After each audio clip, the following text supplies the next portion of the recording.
বাজে দুপুর 2:05। আর আজ হচ্ছে শুক্রবার। শুক্রবারের ভেজ লাঞ্চ মেনু নিয়ে চলে এসেছি। আর তোমাদের ওখানে ওয়েদার আপডেটটা একবার জানতে চাই।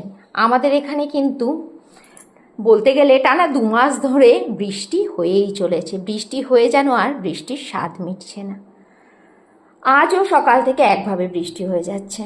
দেখে নাও আজকে বৃষ্টি স্পেশাল শুক্রবারের লাঞ্চ মেনুতে কি কি রয়েছে। শুক্রবারে আমরা ভেজ খাই। ভেজ লাঞ্চ মেনুতে রয়েছে গরমা গরম ভাত, রয়েছে ছোলার ডাল। ছোলার ডালটা রাতে লুচি খাওয়ার জন্য করে রেখেছি। রয়েছে এখানে ঝিঙে আলু পোস্ত, এখানে রয়েছে মটর ডালের বড়া, রয়েছে চাটনি, আর রয়েছে কচুরগাঠি আলু সেদ্ধ। এখানে রয়েছে উচ্ছে পেঁপে দিয়ে মটরের ডাল, আর রয়েছে পাঁপড় ভাজা। আজকের লাঞ্চ মেনুতে রয়েছে এইটুকুই।